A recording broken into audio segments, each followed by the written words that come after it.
चलिए good evening to all of you. तो कल कहाँ तक पढ़ लिया था हम लोगों ने? कोई समस्या, कोई दिक्कत, कोई गिला, कोई शिकवा? ठीक हो सब लोग? अच्छा लग रहा है? लगना भी चाहिए, क्योंकि पढ़ाई कर रहे हैं तो भाई अच्छा लगेगा। जो पढ़ाई नहीं कर रहे होंगे उन्हें अच्छा नहीं लग रहा होगा। चलिए, तो गणपति बप्पा मोरिया। परेशान करे मुझे छोरियां नहीं नहीं, ठीक है, परेशान करे मुझे पढ़ाई, और पढ़ाई करो लिखाई। चलो, तो हम लोगों ने कहाँ तक कंप्लीट कर लिया था? हम लोगों ने जो स्टार्ट किया था ग्रामीण अर्थव्यवस्था में, मध्य प्रदेश एक कृषि प्रधान अर्थव्यवस्था थी। 2 लेक्चर का मैं रिवीजन करा रहा हूँ फटाफट। कृषि क्षेत्र में खेती, मत्स्य पालन, पशुपालन वगैरह सब शामिल होते हैं। कृषि प्राथमिक क्षेत्र के अंतर्गत आती है। 72.37% जनसंख्या ग्रामीण क्षेत्र में, और 37.43% योगदान। ये मैंने आप लोगों को बताया था, आप लोग थोड़ा सा याद रख लीजिएगा। 37.43% योगदान है प्राथमिक क्षेत्र का मध्य प्रदेश की जीडीपी में। फिर हम लोगों ने पढ़ा कि भैया कितने प्रतिशत क्षेत्र पे कृषि की आती है? 49% क्षेत्र पे। फसल क्षेत्र में वृद्धि कितनी हुई थी? 10.86। 240 जो है वो कुल बोया गया क्षेत्रफल है। 153 जो है वो शुद्ध बोया गया क्षेत्रफल है। प्रदेश में देश के कुल अनाज का 4.65% भाग उत्पादित होता है। ये मैंने फिर आप लोगों को एक डायग्राम के तहत बताया था कि हमने पिछले 4 वर्षों में हमारा जो फसल क्षेत्र में विकास रहा है वो किस प्रकार रहा है। हम लोगों ने फिर पढ़ा प्रमुख फसलों का क्षेत्र उत्पादन। ये हम जब फसल देखेंगे तो एक चीज क्लियर हो जाएंगी।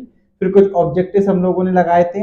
ऑब्जेक्टिव्स लगाने के बाद हम लोगों ने कुछ स्टार्टर प्रश्न देखे थे। गन्ना अनुसंधान केंद्र नरसिंहपुर में। मध्य प्रदेश मूंगफली कहाँ पे है? खरगोन में। प्रथम मसाला पार्क कहाँ पे? छिंदवाड़ा में। आम अनुसंधान केंद्र रीवा में। कृषि अभियांत्रिकी भोपाल में, और कृषि अभियांत्रिकी विश्वविद्यालय जबलपुर में। याद करो, नर्सिंग को क्या पसंद है? नर्सिंग को गन्ना पसंद है, नर्सिंग को। और रीना को क्या पसंद है? रीना को आम पसंद है। तो आम अनुसंधान केंद्र कहाँ पे? रीवा में। नरसिंहपुर में कौन सा? गन्ना अनुसंधान केंद्र। घर के पास ही क्या मिलेगा आपको? घर के पास मिलेगी आपको मूंगफली में दाना नहीं, और हम किसी के नाना नहीं। तो मूंगफली खरगोन और कपास दोनों ही खरगोन में मिलेंगी। मसाला को जैसे ही आप लोग सूंघते हो आपको क्या जाती है? छींक आ जाती है। It means Chhindwara.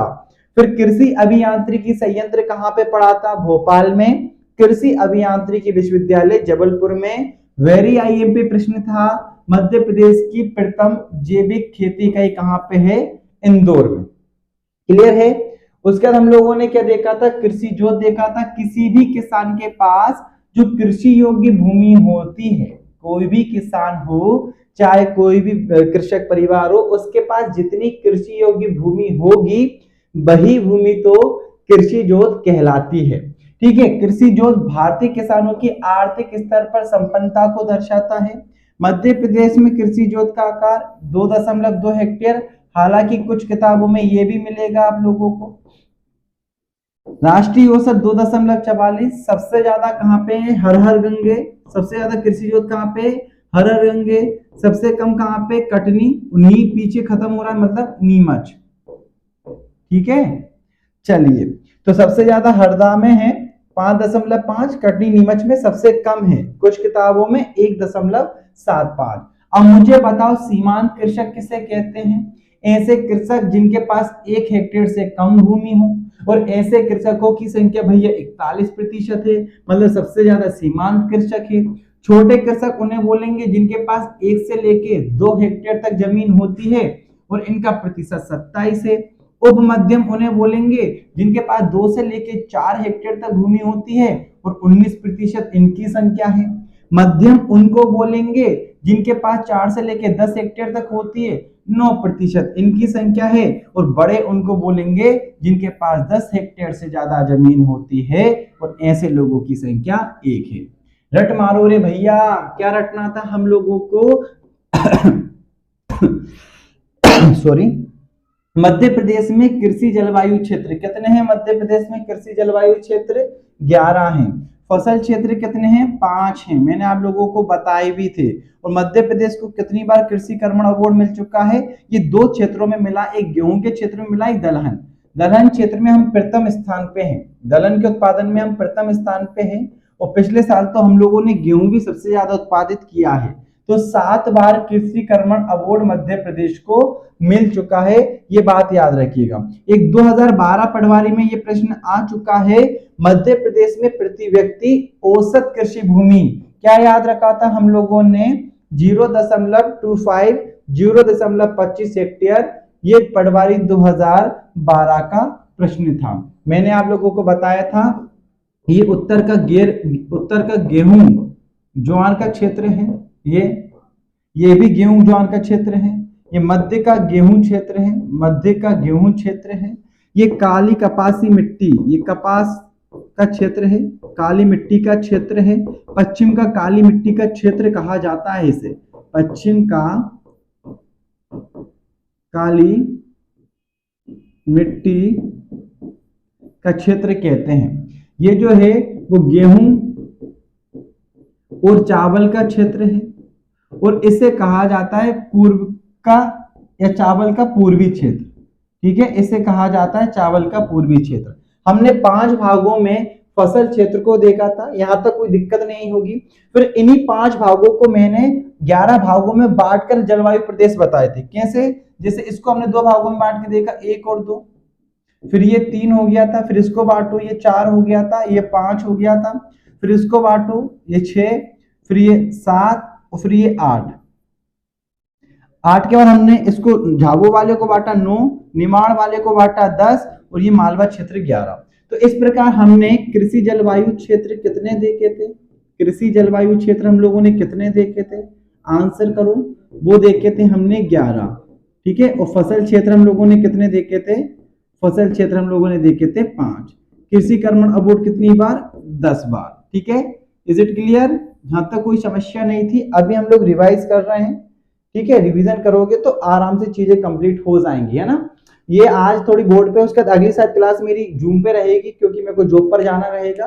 फिर जैसे ही हम लोग रिटर्न आएंगे तो फिर हम दोबारा बोर्ड पे क्लास कंप्लीट करेंगे। ओके, तो रिकॉर्डेड क्लास तो आप लोगों को इसकी मिल जाएगी।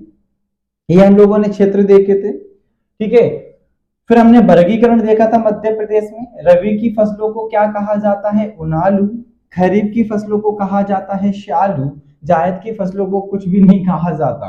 रबी की फसलें कब बोई जाती है? रबी को ठंड पसंद है, रबी को ठंड, और ठंड स्टार्ट होती है अक्टूबर नवंबर से। कब स्टार्ट होती है? अक्टूबर नवंबर से।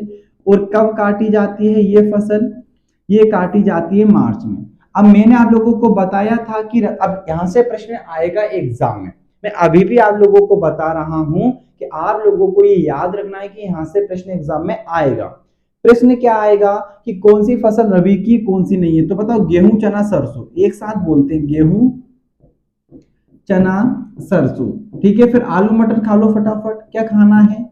आलू मटर। क्या खाना है? आलू मटर। तो गेहूं चना सरसों आलू मटर मसूर याद कर लो।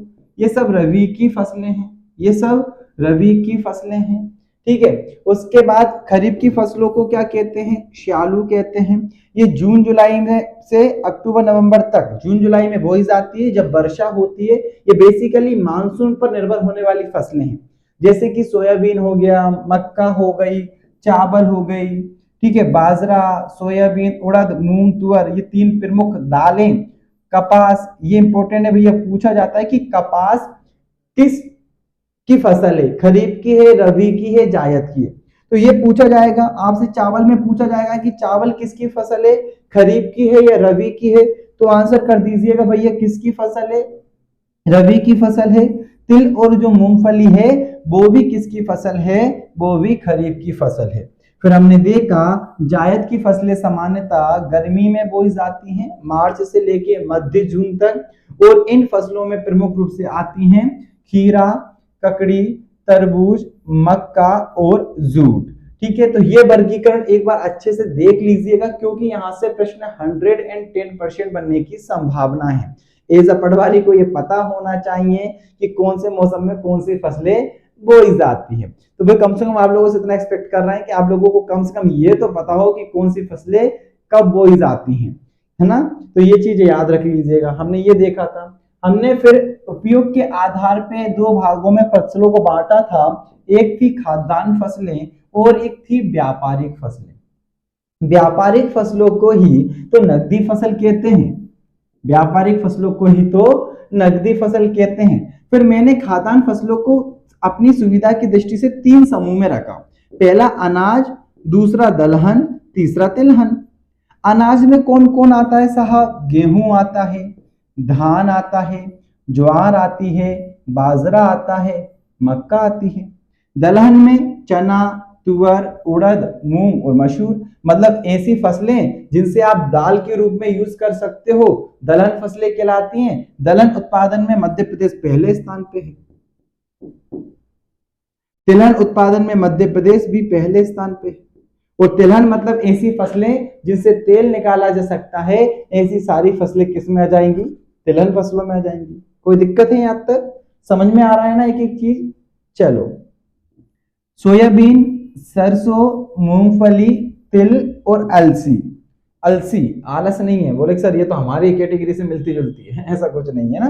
तो ये सब आता है। व्यापारिक फसलों से तात्पर्य ऐसी फसलों से जिन्हें कृषक लाभ कमाने की दृष्टि से उत्पादित करता है। मतलब वो चाहता है कि मैं ऐसी फसलों को उगाकर नगद मतलब कैश प्राप्त कर लूं, ठीक है। इसलिए इन्हें कैश क्रॉप्स कहते हैं। क्या कहते हैं इन्हें?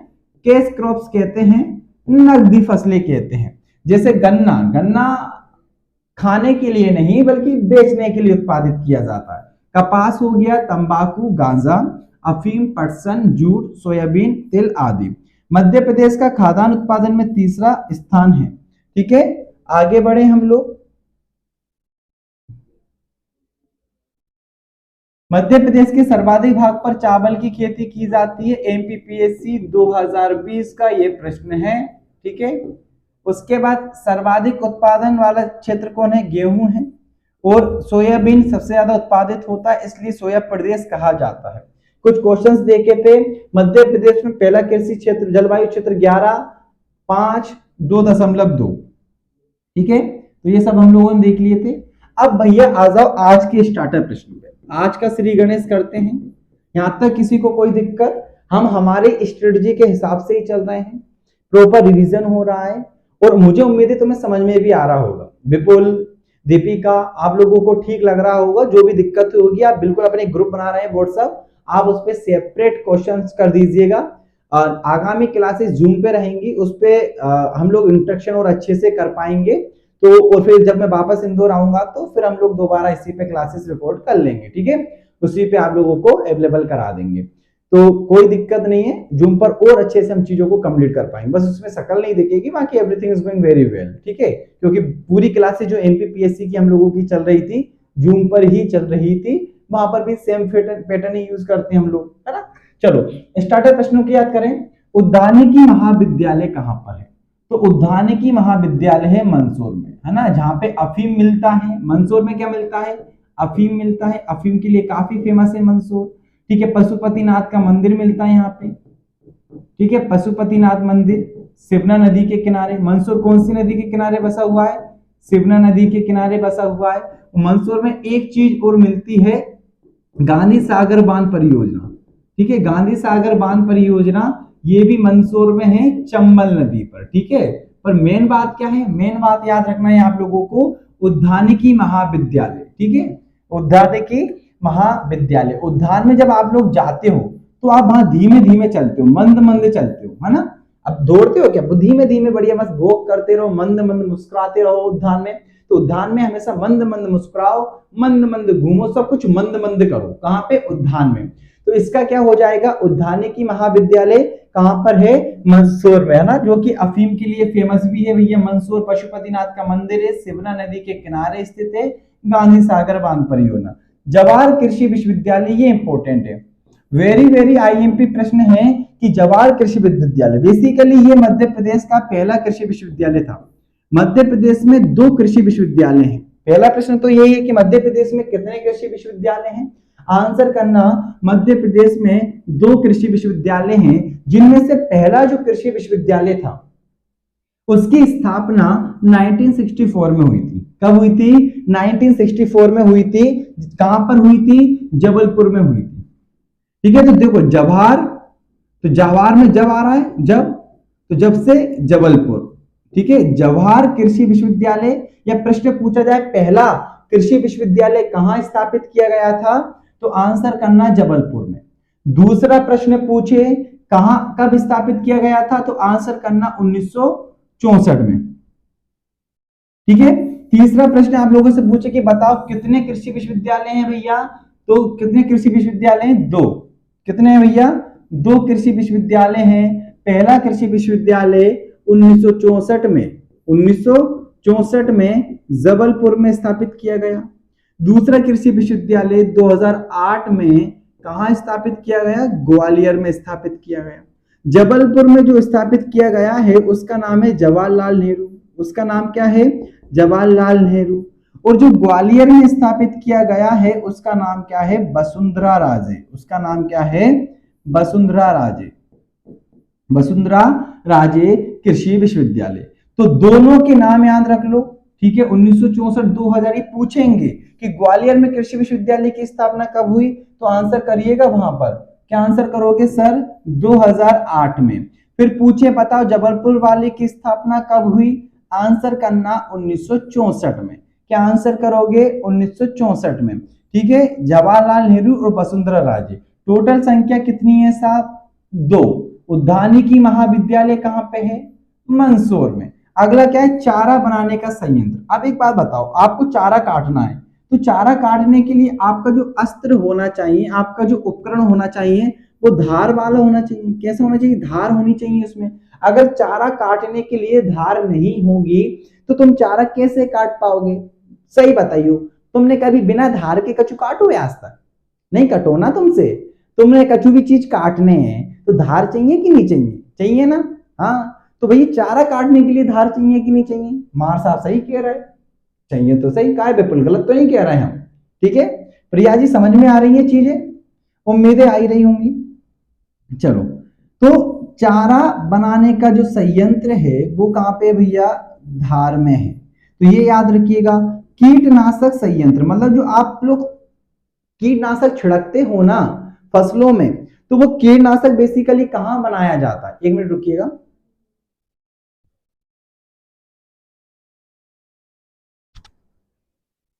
चलो ठीक है, हम देख रहे थे कि कहीं वीडियो कहीं दिक्कत तो नहीं आ रही है ना, सब कुछ ठीक तो चल रहा है, कौशल मंगल तो है ना।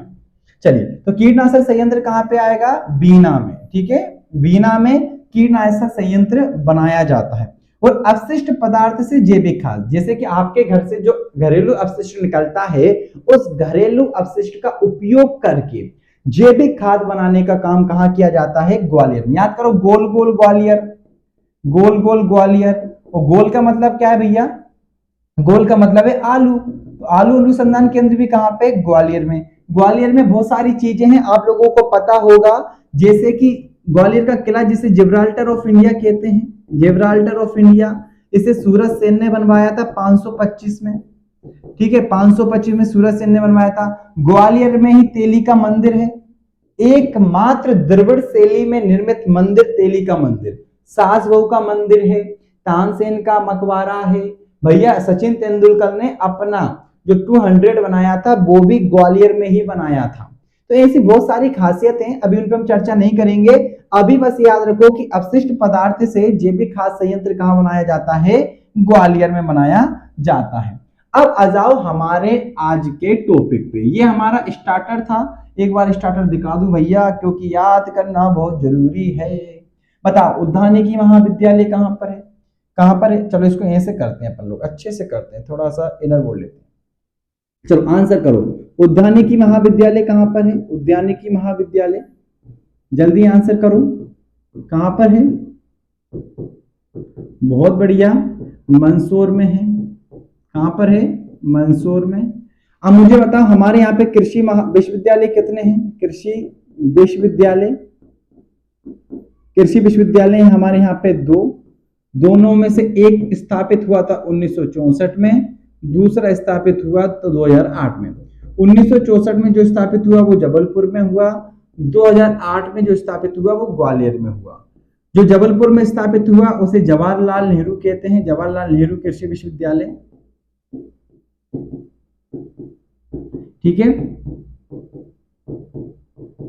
और जो 2008 में स्थापित हुआ उसे बोलते हैं वसुंधरा राजे। क्लियर है। उसके बाद हम लोगों ने क्या पढ़ा, हमने बोला भाई चारा बनाने का संयंत्र कहां पे, चारा बनाने का संयंत्र, तो वो धार है क्योंकि धार चाहिए। फिर मुझे बताओ कीटनाशक संयंत्र कहां पे है, कीटनाशक संयंत्र वो कहां पर है, कीटनाशक संयंत्र वो आपको मिलेगा बीना में।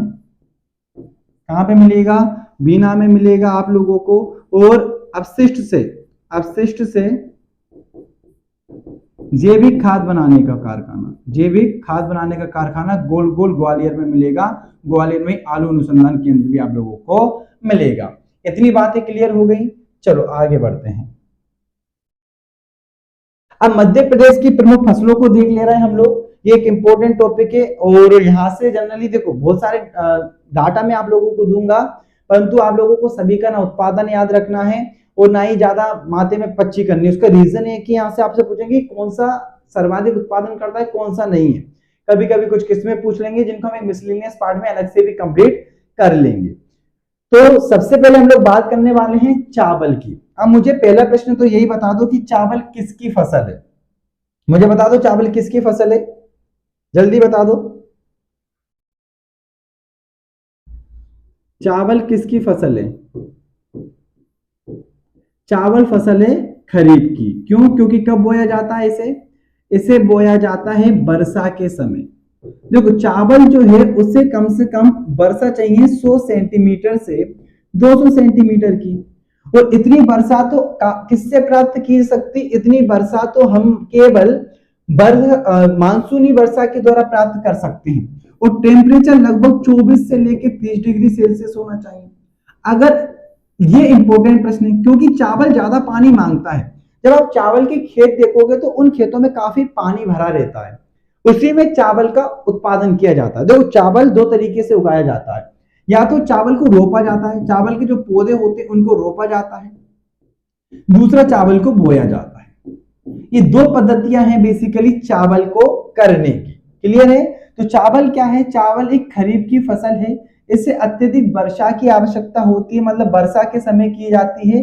100 से लेकर 200 सेंटीमीटर वर्षा होनी चाहिए। इसके लिए जो उपयुक्त मृदा है वो मृदा कौन सी है, ये लाल पीली मिट्टी में अच्छी होती है। कौन सी मिट्टी में अच्छी होती है, लाल पीली मिट्टी में अच्छी होती है। ठीक है।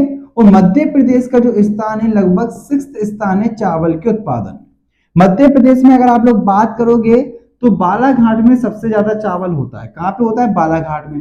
अब याद करो वो दिन जब मैं आप लोगों को कृषि जलवायु क्षेत्र पढ़ा रहा था, जब मैं आप लोगों को कृषि जलवायु क्षेत्र पढ़ा रहा था तो मैं एक चीज आप लोगों से बार बार बोल रहा था, नहीं बोल रहा था क्या, ये बताओ कि ये जो क्षेत्र है, ये जो क्षेत्र है पूर्वी क्षेत्र, ये चावल का क्षेत्र है। ये पूर्वी जो क्षेत्र है वो किसका क्षेत्र है भैया, ये चावल का क्षेत्र है। तो अब आप मुझे एक बात बड़े सिंपल तरीके से बताइए, अगर ये क्षेत्र पूर्वी चावल का है तो चावल कहां पे होगा, इसी क्षेत्र में सबसे ज्यादा होगा। अब ये भी गेहूं के साथ चावल का क्षेत्र है, तो मध्य प्रदेश के इस भाग में सबसे ज्यादा चावल की खेती होती है। उसका कारण यह है कि मध्य प्रदेश में सर्वाधिक वर्षा भी इसी क्षेत्र में होती है। अब चूंकि सर्वाधिक वर्षा इसी क्षेत्र में होती है, लगभग 100 से लेकर 200 सेंटीमीटर तक वर्षा मिल जाती है। इसी क्षेत्र में आप लोगों को लाल पीली मिट्टी मिलती है। कौन सी मिट्टी मिलती है, लाल पीली मिट्टी। तो जब ये सारी कंडीशन यहाँ पे आप लोगों को मिलती है तो होता क्या है कि ये चावल के लिए अनुकूलतम दशाएं हैं। जब चावल के लिए अनुकूलतम दशाएं हैं तो चावल की खेती यहीं पर होगी। और सबसे ज्यादा चावल का प्रोडक्शन करता है बालाघाट। कौन करता है, सबसे ज्यादा चावल का प्रोडक्शन बालाघाट करता है। अब देखिए चावल खरीफ की फसल है। मध्य प्रदेश का चावल उत्पादन में 6वें स्थान पे है। ठीक है, मध्य प्रदेश का पूर्वी क्षेत्र में चावल की खेती की जाती है। अब मैं आप लोगों से एक प्रश्न पूछ रहा हूं। प्रश्न यह है कि मध्य प्रदेश के किस क्षेत्र में चावल की खेती की जाती है। अब मुझे एक बात बताओ, अगर आपसे जलवायु प्रदेश पूछ लें और छत्तीसगढ़ का मैदानी क्षेत्र और छत्तीसगढ़ का पठारी क्षेत्र ऑप्शन में दे दें तो आप आंसर लगा दोगे ना, क्योंकि हम लोगों ने पढ़ा था। ठीक है, तो पूर्वी क्षेत्र में चावल की खेती की जाती है। वर्षा कितनी चाहिए, ये इंपॉर्टेंट है कि चावल के लिए कम से कम 100 से लेके 200 सेंटीमीटर तक वर्षा होनी चाहिए। तापमान की बात करें तो 24 से लेके 30 डिग्री सेल्सियस टेम्परेचर होना चाहिए। और मिट्टी की बात करें तो लाल पीली मिट्टी काफी उपयुक्त होती है चावल के लिए। कौन सी मिट्टी उपयुक्त होती है, जैसे कपास के लिए काली मिट्टी उपयुक्त होती है, गेहूं के लिए काली मिट्टी उपयुक्त होती है, ठीक उसी प्रकार चावल के लिए लाल पीली मिट्टी उपयुक्त होती है। अब 2020-21 में जो अभी के आंकड़े हैं, लगभग 24 लाख हेक्टेयर क्षेत्र में चावल बोया गया था और 125 लाख मीट्रिक टन इसमें उत्पादन किया गया है 2020-21 में चावल का। क्लियर है, याद रह जाए तो भी अच्छी बात है। 6वें स्थान पे है चावल उत्पादन में, क्योंकि पहले स्थान पे है पश्चिम बंगाल। पहले स्थान पे कौन है, पश्चिम बंगाल। जबकि मध्य प्रदेश में पहले स्थान पे कौन है, बालाघाट। और यही प्रश्न पूछेंगे कि सबसे ज्यादा चावल कहां पे होता है, तो आप लोग आंसर करिएगा सर सबसे ज्यादा जो चावल है वो बालाघाट में होता है।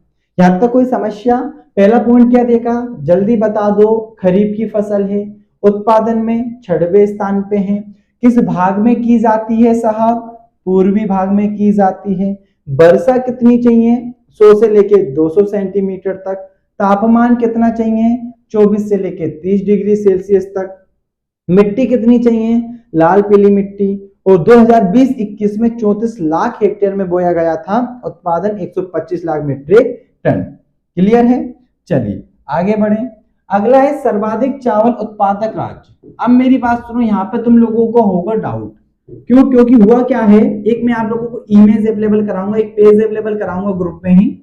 उसमें दो बातें हैं। पहली बात है कि रकबा, कुछ किताबें क्या करती हैं, जिस जिले में सबसे ज्यादा क्षेत्रफल पर वो फसल बो दी जाती है उनको पहला स्थान, द्वितीय स्थान, तीसरा स्थान मान लिया जाता है। तो कुछ जिले जो होते हैं वो रकबा के आधार पर पहले स्थान पे होते हैं, जबकि कुछ जिले उत्पादन के आधार पे पहले, दूसरे, तीसरे स्थान पे होते हैं। मैंने जो जिले लिए हैं वो उत्पादन के आधार पे लिए हैं, जबकि बुक्स आप लोगों को रकबा के आधार पे बताएगी। मैं पूरा इमेज आप लोगों को भेज दूंगा स्कैन करके, आप लोग उसे चेक कर लीजिएगा। आप दोनों में आइडेंटिफाई कर पाओगे कि रकबा के आधार पे पहले स्थान पे कौन है और जिला, जो अपन लोग बोलते हैं उत्पादन, उत्पादन के आधार पे पहले स्थान पे कौन है। ठीक है, कोई दिक्कत यहां तक समझ में आ रही है चीजें। चलो अब रट मारो, पहला प्रश्न यही पूछेंगे, बता सबसे ज्यादा चावल का उत्पादन कहां होता है। अब कॉमन सेंस वाली बात बताओ। अब मान के चलो मैंने ऑप्शन दिए कि सबसे ज्यादा चावल का उत्पादन कहां होता है। पहला ऑप्शन मैंने दिया गुना, दूसरा ऑप्शन मैंने दिया इंदौर, तीसरा ऑप्शन मैंने दिया बड़वानी और चौथा मैंने दिया बालाघाट। अब अगर आप लोग के पास दिमाग हो तो आप लोग आसानी से समझ जाओगे कि जब मैं आप लोगों से कहता हूं कि मध्य प्रदेश के पूर्वी भाग पर, मध्य प्रदेश के पूर्वी भाग पे इस वाले क्षेत्र में चावल सबसे ज्यादा होता है, तो एक बात बताओ, गुना कहां पे आता है, गुना यहां पे आता है। इंदौर कहां पे आता है, इंदौर यहां पे आता है। बड़वानी कहां पे आता है, बड़वानी यहां पे आता है। तो ये ऑप्शन सही होंगे क्या, आप लोग खुद बताओ। दीपिका, प्रिया, विपुल, विशाल, आप लोग खुद बताओ, एक सिंपल सी बात मुझे बताओ, क्या ऐसा संभव है कि इनमें आंसर होगा। कॉमन सेंस लगाओ यार। हमें पूर्वी जिला ढूंढना है तो हमने पूर्वी जिला ढूंढा, तो हमें क्या आंसर मिल गया, हमें बालाघाट आंसर मिल गया। हाँ, अगर इससे रिलेटेड और हो तो बात की बात है। फिर दूसरा क्या है, सिवनी है, तीसरा मंडला है। ठीक है, तो बालाघाट, सिवनी और मंडला ये तीन प्रमुख उत्पादक जिले हैं। कम से कम एक तो याद रखिए, सबसे ज्यादा चावल का उत्पादन होता है बालाघाट में। बालाघाट के बाद ये बालाघाट, ये दिख रहा है आपको, ठीक है, ये बालाघाट है, यहां पे सबसे ज्यादा चावल का उत्पादन होता है। ठीक है, जबकि सर्वाधिक उत्पादकता वाला जिला अशोकनगर। अब इस पॉइंट को थोड़ा समझिए कि उत्पादन और उत्पादकता दोनों में डिफरेंस क्या है। उत्पादन का मतलब यह है कि कोई जिला सबसे ज्यादा उत्पादन कर रहा है उत्पादकता का मतलब क्या होता है कि एक हेक्टेयर भूमि में जितना उत्पादन किया जा सकता है, मतलब उसकी क्षमता कि भैया मैं 50 किलो वजन उठा सकता हूं, मैं उठा नहीं पा रहा हूं पर मैं उठा सकता हूं। जब हम क्षमता की बात करते हैं तो वो उसे बोलते हैं उत्पादकता। हालांकि एक व्यक्ति 60 किलो वजन उठा रहा है, समझो मेरी बात है, परंतु मैं उठा सकता हूं, मैं उससे ज्यादा उठा सकता हूं पर उठा नहीं पा रहा हूं। ऐसे ही अशोकनगर जो है वो उत्पादन कर सकता है। कितना उत्पादन कर सकता है? 4612 किलोग्राम चावल कर सकता है 1 हेक्टेयर में। परंतु बालाघाट इससे कम कर रहा है पर वो प्रोडक्शन कर रहा है। ठीक है, उत्पादकता वाला जिला कौन हो जाएगा? अशोकनगर, याद रखना। तो सबसे ज्यादा उत्पादकता कौन की है? चावल के मामले में उत्पादकता की बात करोगे तो उत्पादकता है किसकी? उत्पादकता आप लोगों को मिलेगी अशोकनगर की। उत्पादन किसका मिलेगा? उत्पादन मिलेगा बालाघाट का, दूसरे नंबर पे शिवनी, तीसरा मंडला। अब बालाघाट जो है वो चावल उत्पादन में अग्रणी जिला है।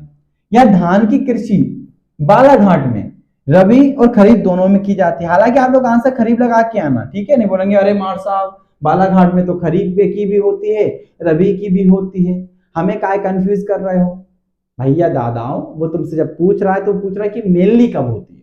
मुख्यतः खरीफ में होती है। तो आंसर क्या लगाओगे? खरीफ लगाओगे, स्वाभाविक सी बात है। इसे स्थानीय रूप से रोपा या बरानी कृषि कहते हैं। This is the very IMP प्रश्न एवर। बरानी कृषि का संबंध किससे है? ये रोपा कृषि की एक्चुअली होता है क्या है कि इसमें जो पौधे होते हैं, चावल के जो पौधे होते हैं, उनको एक एक करके रोपा जाता है। ये देख रहे हैं आप लोग, इसमें चावल के पौधों को रोपते हैं एक एक करके। ये लोग जो है ना, ये काम यही कर रहे हैं, चावल के पौधों को एक एक करके रोप रहे हैं। क्योंकि चावल के पौधों को एक एक करके रोपा जाता है, मैंने बोला दो तरीका ऐसा होता है, एक बुवाई होती है, एक रोपा होता है, तो इसलिए इसको रोपा कहते हैं चावल को। और दूसरा इसका नाम क्या मिलेगा? बरानी कृषि। दूसरा नाम इसका क्या मिलेगा? बरानी कृषि मिलेगा। क्लियर है? तो बरानी कृषि प्रश्न आए तो भी चावल लगाइएगा, रोपा प्रश्न आए तो भी चावल लगाइएगा। लगा दोगे ना? प्लीज लगा दीजिएगा। चलो, धान अनुसंधान केंद्र कहां पे? धान कौन से लोग खाते हैं? बड़े बड़े लोग खाते हैं। धान अनुसंधान केंद्र बड़वानी में। मूंगफली अनुसंधान केंद्र और कपास अनुसंधान के कहां पे? घर के पास। कपास खरगोन। आलू कहां पे है? आलू अनुसंधान केंद्र, जल्दी बता दो। आलू गोल गोल आलू ग्वालियर, गोल गोल आलू ग्वालियर। अब मुझे अगले प्रश्न का जवाब दे दो। अंगूर अनुसंधान केंद्र कहां पे? अंगूर, मुझे तो तेरी लत लग गई। अंगूर अनुसंधान केंद्र आप लोगों को मिलेगा, वो कहां पे मिलेगा? रतलाम में मिलेगा। कहां पे मिलेगा आपको? रतलाम में मिलेगा अंगूर अनुसंधान केंद्र। आम अनुसंधान केंद्र कहां पे मिलेगा? आम किसको पसंद है? रीना को पसंद है, रीवा। गन्ना अनुसंधान केंद्र, गन्ना पसंद है नरसिंह को, तो नरसिंहपुर। ये सारी चीजें याद रखिएगा। आगे बढ़ते हैं। अब ये प्रमुख खाद्यान्न फसलें आप लोग देखिए थोड़ा सा कि कौन सी फसलों का उत्पादन कब कैसे हुआ। धान की बात करें हम लोग 2017-18 में, देखो ज्यादा याद मत रखिएगा, एक ही बार देख लीजिएगा और जब एग्जाम देने जाओ तो एक बार थोड़ा सा रीड कर लीजिएगा। अभी याद मत करिएगा क्योंकि अभी आप लोगों को याद होना नहीं है। जब एग्जाम आएगा तो मैं स्पेशली आप लोगों की क्लासेस लूंगा जूम पे। हाँ, मैं बताऊंगा कि आप लोगों को क्या याद करके जाना है। मैं टेस्ट में भी इतने क्वेश्चंस दे दूंगा तो परेशान मत होइएगा, है ना। 2017 में 7,349 मेट्रिक टन उत्पादन होता था, फिर 79-26 हुआ, फिर 110 हुआ। देखो बढ़ रहा है लगातार, पहले 6 बढ़ा, फिर देखो लगभग 80 और 110 30 बढ़ा, और अब बढ़ा लगभग 15। तो लगातार वृद्धि हो रही है और पिछले वर्ष की तुलना में इस बार खरीफ की धान की जो फसल में वृद्धि हुई है वो 13.20 हुई है। अब मक्का की बात करें तो मक्का 48-13 हो रहा था, फिर 41-33 हुआ मतलब कम हुआ, फिर 44 हुआ मतलब फिर थोड़ा बढ़ा, फिर 44 रहा। ठीक है, मतलब थोड़ा सा कम हो गया इस बार मक्का का उत्पादन। गेहूं की बात करें तो देखो 200, फिर 252, 371, अब 356। ठीक है, तो इस साल क्या हुआ? गेहूं के उत्पादन में थोड़ी कमी आ गई है, लगभग 4.11%, क्योंकि 371 लाख मीट्रिक टन था, 356 लाख मीट्रिक टन बचा है। हजार में बोलोगे तो 371 98,000, अगर लाख मीट्रिक टन में बोलोगे तो फिर 2 डिजिट हटा दो। क्लियर है? तो इस प्रकार कुल खाद्यान्न 436 था कब? 2017-18 में, और अब कितना हो गया? 600 हो गया भैया। ठीक है, तो पिछले वर्ष की तुलना में अगर बात करें तो लगभग खाद्यान्न में वृद्धि हुई है 2.48। खाद्यान्न में वृद्धि कितनी हुई है? 2.48%, क्योंकि पिछले साल जो खाद्यान्न था वो 586 था और इस साल जो खाद्यान्न है वो 600 हो गया है। क्लियर है? तो इनको बस एक बार देख लीजिएगा ताकि चीजें आसान हो जाएंगी आगे चल के। वो प्रश्न पूछ लेते हैं कई बार। अगला आता है इंपॉर्टेंट गेहूं। तो चावल में हम लोगों ने क्या पढ़ा? चावल में हमने पढ़ा कि ये जो है वो एक खरीफ की फसल है। चावल अनुसंधान केंद्र बड़वानी में है। चावल सबसे ज्यादा बालाघाट में होता है। उत्पादकता सबसे ज्यादा अशोकनगर की है। चावल के लिए 100 से लेके 200 सेंटीमीटर तक की वर्षा, 24 से लेके 31 डिग्री सेल्सियस तक टेम्परेचर चाहिए, और लाल पीली मिट्टी। चावल मध्य प्रदेश के पूर्वी भाग में होता है। चावल में रोपा और बरानी कृषि जो है वो चावल से संबंधित है। रोपा और बरानी कृषि चावल से संबंधित है। ठीक है, ये सारी बातें हम लोगों ने चावल के संदर्भ में पढ़ी। अब अगला हम लोगों को जो पढ़ना है वो पढ़ना है भैया गेहूं के संदर्भ में। गेहूं मध्य प्रदेश की प्रमुख खाद्य फसल है। ठीक है, मध्य प्रदेश में सबसे ज्यादा खाया जाने वाला जो अनाज है वो गेहूं की कौन सी है?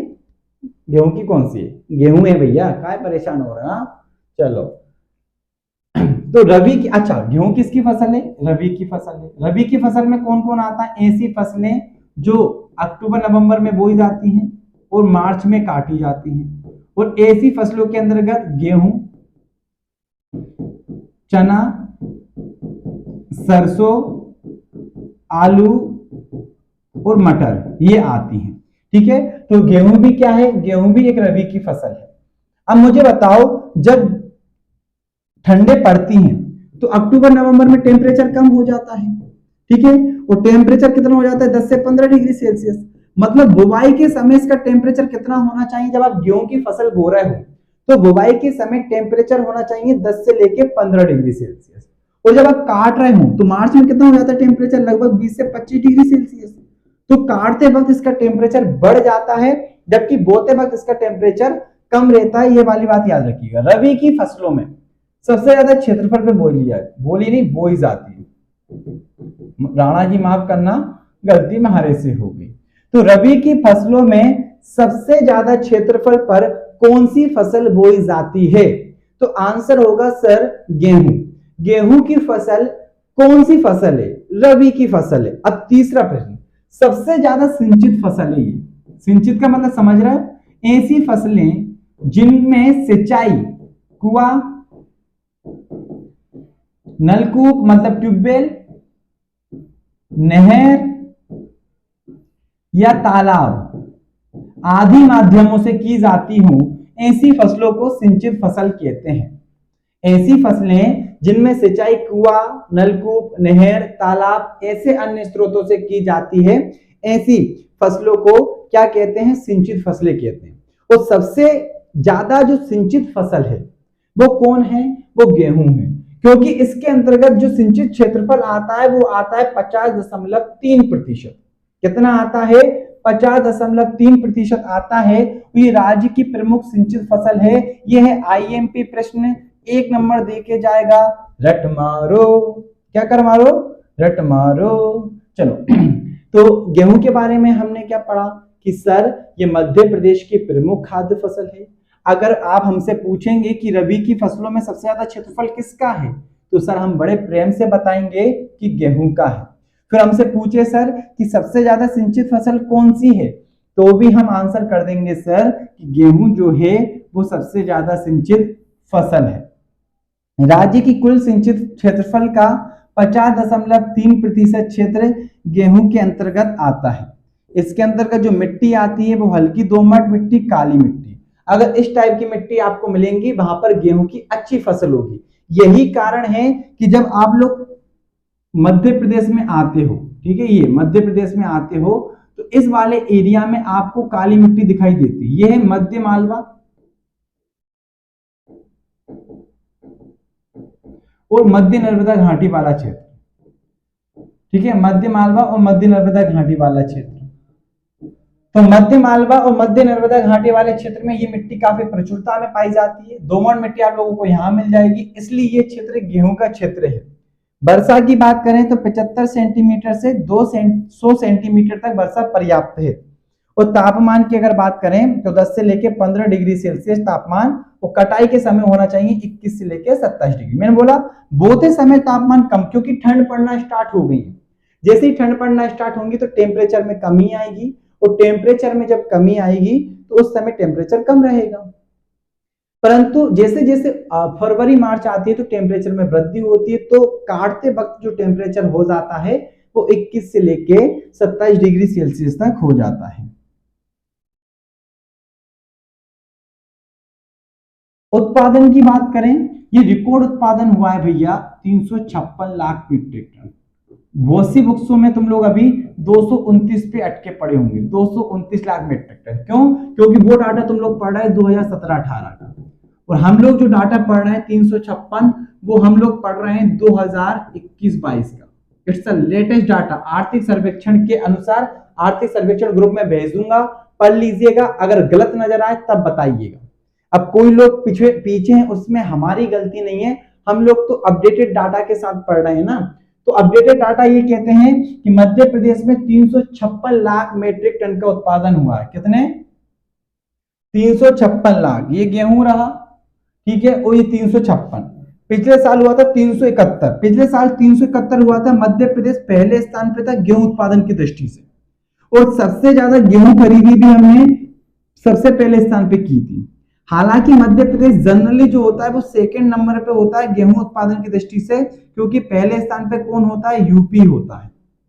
तो पहले स्थान पे था 371। अब देखो इस साल क्या हुआ, 4.11% की कमी हुई गेहूं के उत्पादन में। अभी जो गेहूं का उत्पादन है वो 356 लाख मीट्रिक टन है। 2019-20 में 371 था। क्लियर है? अब प्रमुख उत्पादक जिले आईएमपी प्रश्न है। सबसे ज्यादा उत्पादन होता है होशंगाबाद में, फिर विदिशा में, फिर सीहोर में। आपको अलग जिले मिल सकते हैं, क्योंकि वो जो जिले दिए हुए हैं वो रकबा के आधार पर दिए हुए हैं। किसके आधार पर दिए हुए हैं? रकबा के आधार पे। पर सबसे इंपॉर्टेंट प्रश्न आपसे पूछेंगे, बताओ चावल का सबसे ज्यादा उत्पादन कौन से जिले में होता है? तो आप लोग आंसर करोगे सर बालाघाट में। बालाघाट के बाद किसमें होता है? सिवनी में। सिवनी के बाद किसमें होता है? आंसर करोगे मंडला। मैंने पूछा बताओ गेहूं का उत्पादन कहां पे होता है सबसे ज्यादा? गेहूं का उत्पादन होता है होशंगाबाद में। कहां पे होता है? होशंगाबाद में होता है। होशंगाबाद का विदिशा में आप लोगों को मिलेगा, और विदिशा के बाद आप लोगों को मिलेगा सीहोर में। यहाँ पे अच्छी कोटि का होता है। विदिशा सीहोर जो क्षेत्र है अच्छी कोटि का होता है।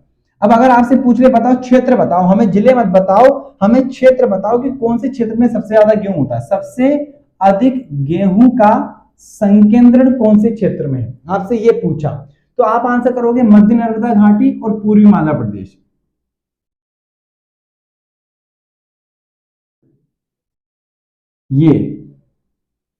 ये पूर्वी मालवा और ये नर्मदा घाटी, ठीक है। तो इस क्षेत्र में सबसे ज्यादा होता है। और इसी क्षेत्र में कौन कौन से जिले आते हैं? होशंगाबाद मध्य नर्मदा घाटी क्षेत्र में आता है, विदिशा पूर्वी मालवा में आता है, सीहोर भी पूर्वी मालवा में आता है। तो ये सारे जो जिले भी आते हैं वो इन्हीं ही क्षेत्रों में आते हैं। यहीं पर सबसे ज्यादा उत्पादन होता है किसका? गेहूं का। और जिले की बात करो तो होशंगाबाद, जबकि सर्वाधिक उत्पादकता वाला जिला श्योपुर है। मैंने पहले ही बताया था, उत्पादन का मतलब होता है वह जिला जो उत्पादन कर रहा है। जैसे कि अशोकनगर सर्वाधिक उत्पादकता वाला जिला है, उत्पादन वाला जिला नहीं है। उत्पादन तो बालाघाट में हो रहा है। ठीक उसी प्रकार उत्पादन कहां पे हो रहा है? होशंगाबाद में हो रहा है, परंतु उत्पादकता कहां पे मिलेगी आपको? श्योपुर में। प्रमुख किस्मों की बात करें तो सरबती सबसे बेहतरीन किस्म जो कि उज्जैन में मिलेगी आपको, विदिशा में मिलेगी, सीहोर में मिलेगी, लोकबन, नर्मदाचार, सुजाता। ये प्रश्न आ सकता है कि सरबती किसकी किस्म है? गेहूं की किस्म है।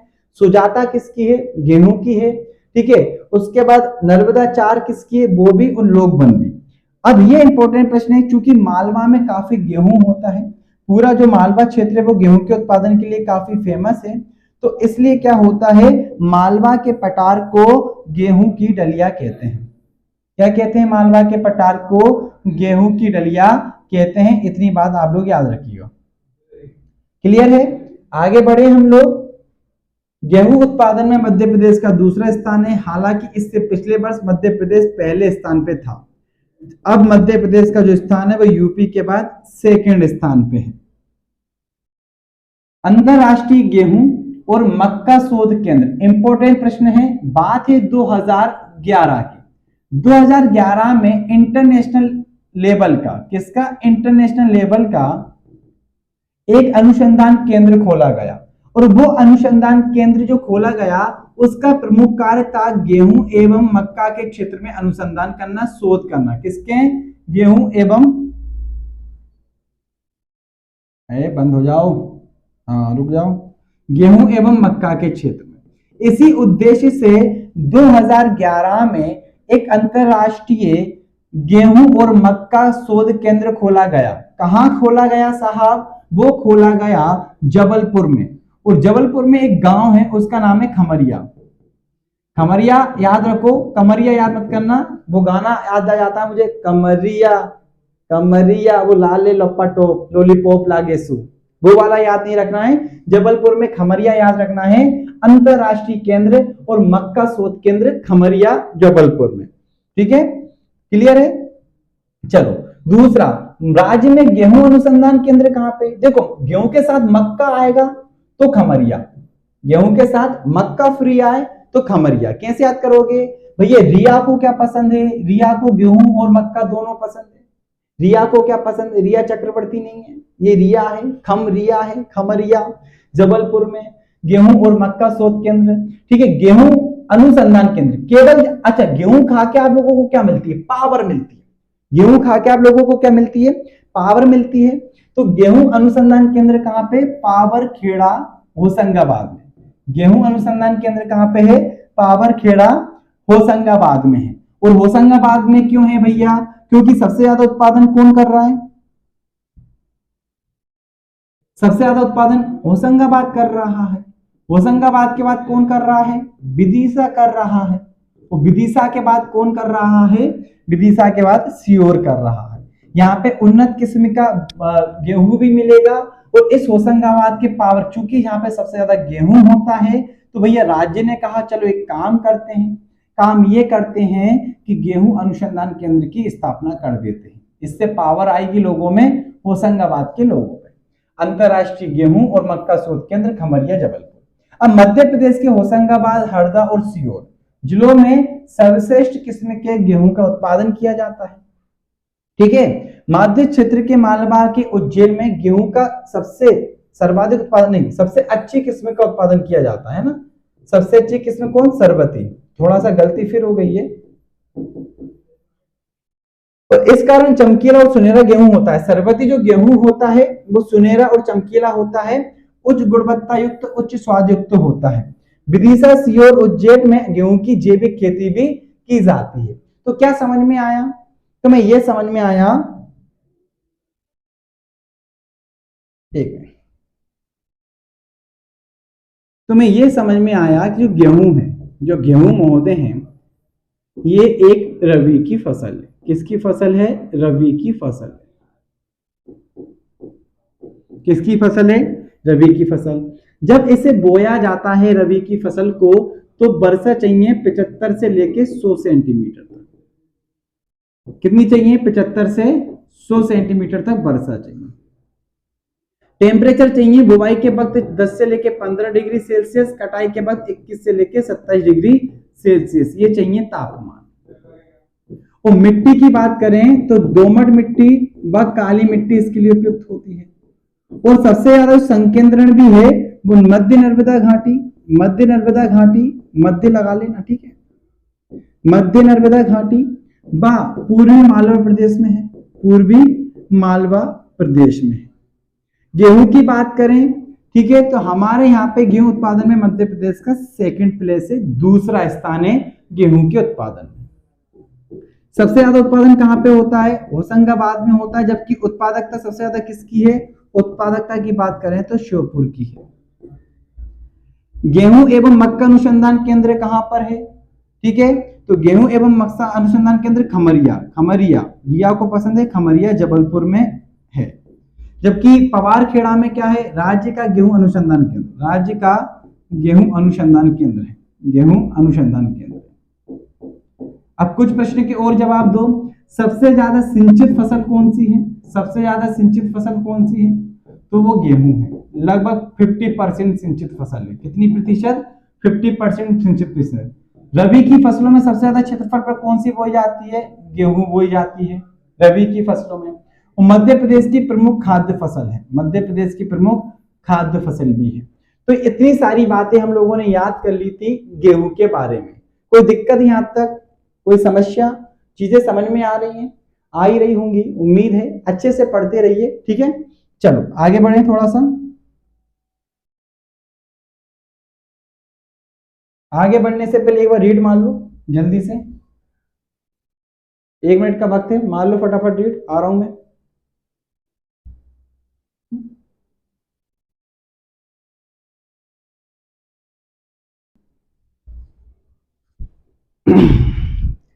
खाना पीना खा लिया करो भैया, बीच बीच में पानी मानी पी लिया करो, बढ़िया मस्त मोबाइल टिका के 1 नंबर पढ़ा करो, कोई समस्या नहीं है।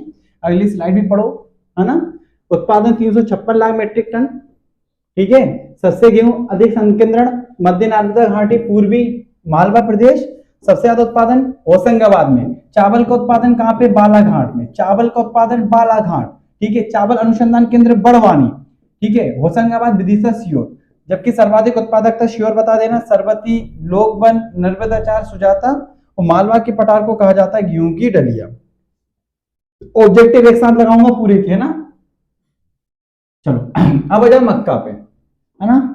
मक्का गेहूं एवं चावल के बाद तीसरी प्रमुख खाद्य फसल है, मतलब ऐसी फसल जिसे गेहूं और चावल के बाद सबसे ज्यादा खाया जाता है। पर सबसे ज्यादा तो गेहूं और चावल खाया जाता है, उसके बाद ही मक्का को खाया जाता है। देखो मक्का जो है वो खरीफ और रबी दोनों पे बो देते हैं। मेनली तो खरीफ की फसल है, अगर हम बात करें तो मेनली तो खरीफ की फसल है, परंतु ऐसे कई क्षेत्र है यहाँ पे खरीफ के साथ साथ रबी की फसल भी इसे माना जाता है, वहां बोया जाता है। तो मेनली तो खरीफ की फसल है। अब ये मक्का को अनाज की रानी कहा जाता है, ये अच्छी बात है। अब मैं अगर प्रश्न पूछ लूं, बताओ अनाज की रानी किसे कहा जाता है, तो तुम लोग आंसर क्या कर दोगे? सर गेहूं को कहा जाता है। भैया मक्का को अनाज की रानी कहा जाता है, ये बात याद रखिएगा, क्वेश्चन गलत मत करना, ठीक है। अब देखो, अब अच्छी बात क्या है, मक्का जो है वो क्यों उपयुक्त है?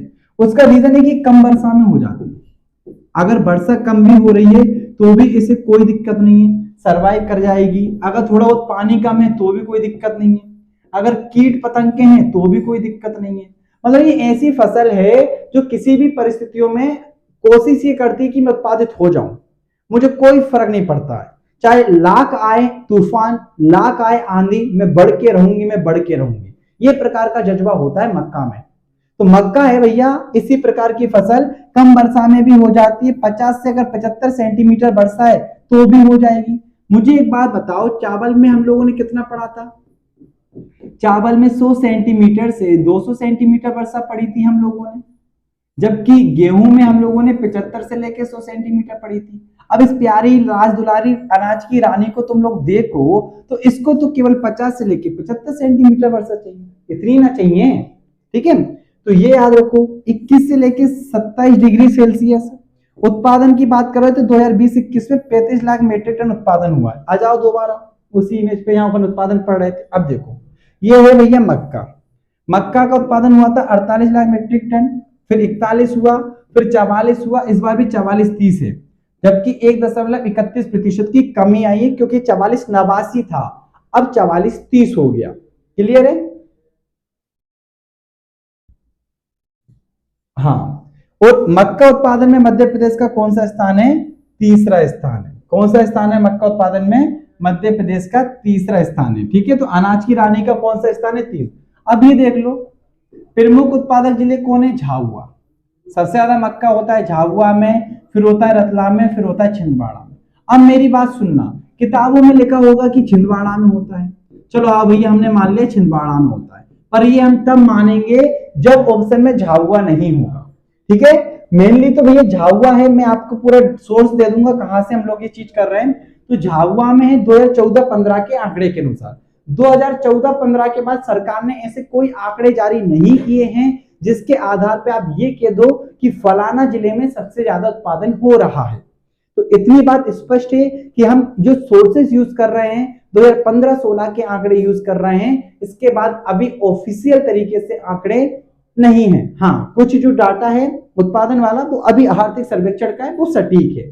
तो झाबुआ सबसे ज्यादा हो गया। अब बचा ज्वार। ज्वार की कृषि भी रबी और खरीफ दोनों फसलों में ली जाती है। ठीक है, रबी और मक्का भी और ज्वार भी। इसके लिए अगर मिट्टी की बात करें तो जलोढ़ मिट्टी, लाल और मध्यम काली मिट्टी फेमस है।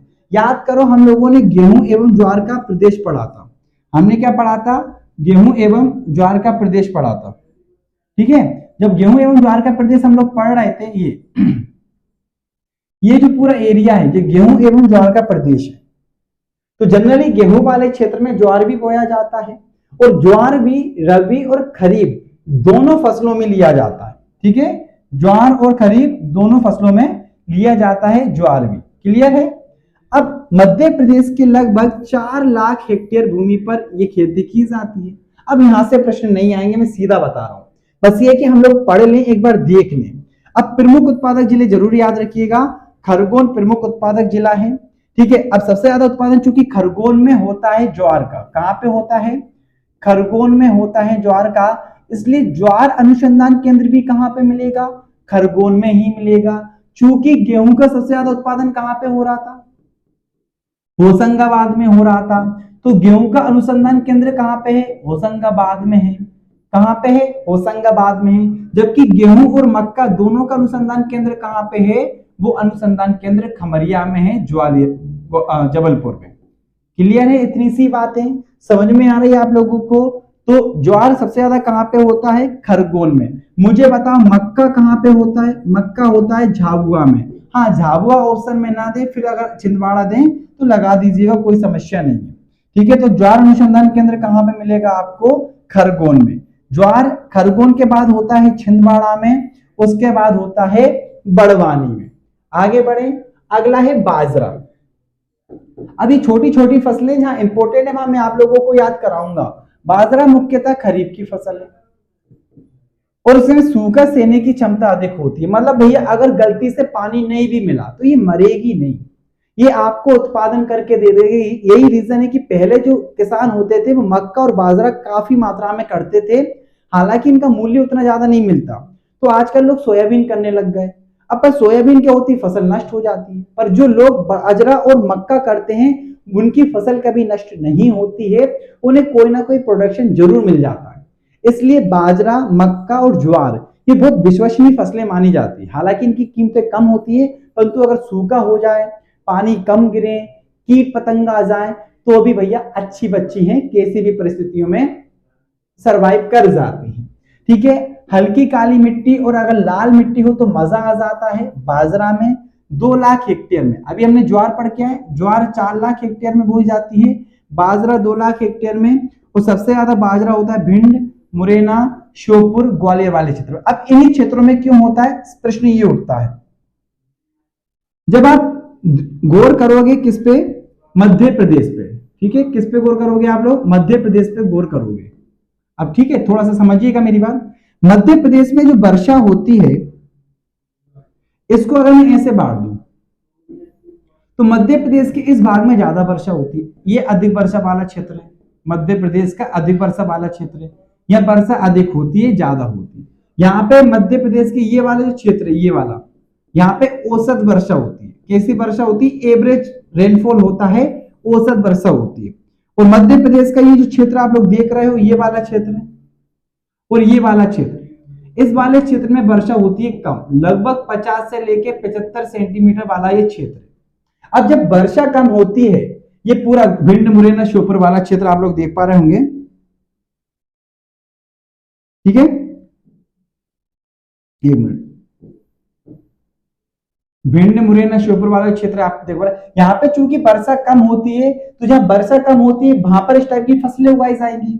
यही कारण है कि जो बाजरा है वो भिंड, मुरैना, श्योपुर में होती। क्यों? क्योंकि इसमें सूखा सहने की क्षमता है। मतलब अगर पानी नहीं भी गिरा तो भी हम भैया सरवाइव कर जाएंगे, तो भी हमारा उत्पादन हो जाएगा। तो भिंड, मुरैना और श्योपुर ये इसका प्रमुख है। ठीक है, अब मुझे कुछ क्वेश्चंस के जवाब दो। मेरा पहला प्रश्न ये है कि सबसे ज्यादा चावल का उत्पादन कहाँ पे होता है? दूसरा, सबसे ज्यादा गेहूं का उत्पादन कहाँ पे होता है? तीसरा प्रश्न मेरा ये कि सबसे ज्यादा मक्का कहाँ पे होता है? चौथा मेरा प्रश्न ये है कि सबसे ज्यादा ज्वार कहाँ पे होती है? ठीक है, और पांचवा मेरा प्रश्न है कि सबसे ज्यादा बाजरा कहाँ पे होता है? जल्दी आंसर कर दो सभी के, सोच लो। ठीक है, नहीं कर पा रहे हो तो परेशान मत होइए, लिख लीजिए अपने रफ रजिस्टर में, चावल कहाँ पे होता है, गेहूं कहाँ पे होता है, मक्का कहाँ पे होता है। ठीक है, चलो अगला है दलहन। ठीक है, टाइम कितना हो गया, समय हो गया है क्या? 1 मिनट देख लेता हूं मैं, है ना।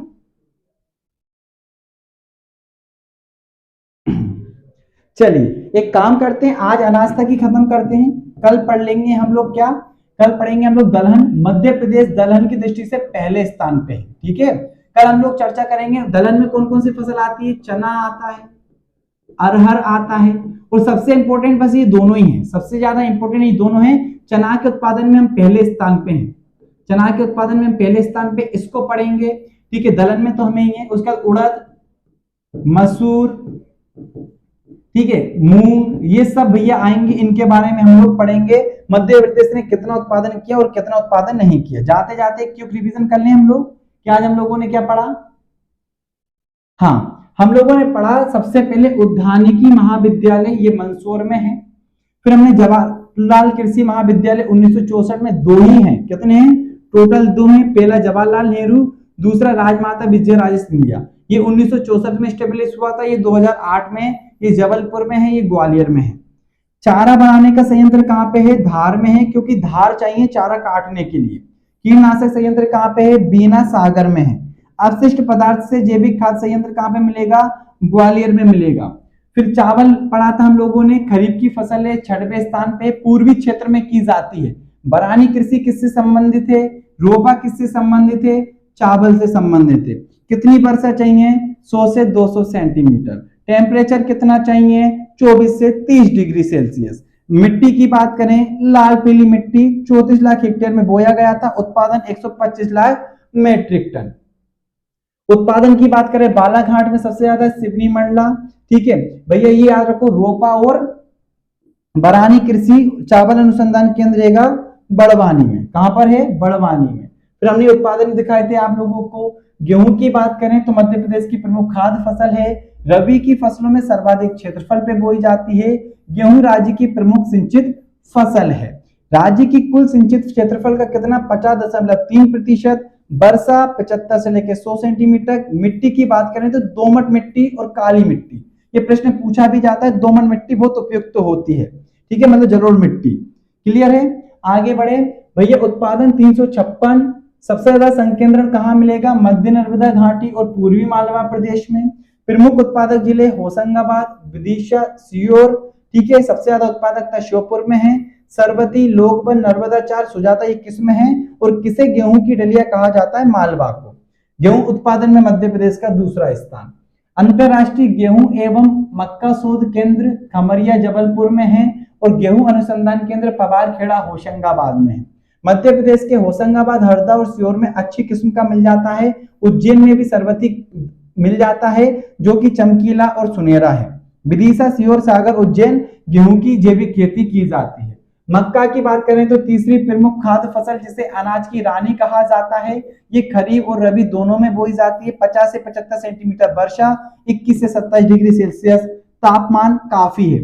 35 लाख मीट्रिक टन उत्पादन हुआ है 2020-21 में। उत्पादन की दृष्टि से हम तीसरे स्थान पे हैं। प्रमुख उत्पादक जिलों की बात करें तो झाबुआ सबसे ज्यादा होता है भैया। क्या होता है? झाबुआ होता है। क्लियर है। फिर हमने देखा ज्वार रबी खरीफ दोनों में 4 लाख हेक्टेयर पे सबसे ज्यादा होगा खरगोन में। ज्वार अनुसंधान केंद्र भी खरगोन में ही पाया जाता है। फिर हमने बाजरा देखा, इसमें सूखा सहने की क्षमता है, मुख्यतः खरीफ की फसल है, मृदा हल्की काली मिट्टी। और क्षेत्रफल की बात करें तो 2 लाख हेक्टेयर, और सबसे ज्यादा भिंड, मुरैना, श्योपुर में। क्लियर है। तो चावल वाले का आंसर क्या हो जाएगा? बालाघाट, गेहूं का हो जाएगा भैया होशंगाबाद। मक्का का हो जाएगा क्या, झाबुआ। ज्वार का हो जाएगा खरगोन। बाजरा का हो जाएगा भिंड। क्लियर है। कल हम लोग चर्चा करेंगे, कोई भी दिक्कत हो मैं जूम पे आऊंगा, अपन लोग डिस्कशन कर लेंगे, परेशान मत होइएगा। ठीक है, चलो बाय बाय, टेक केयर, पढ़ाई करके आइएगा।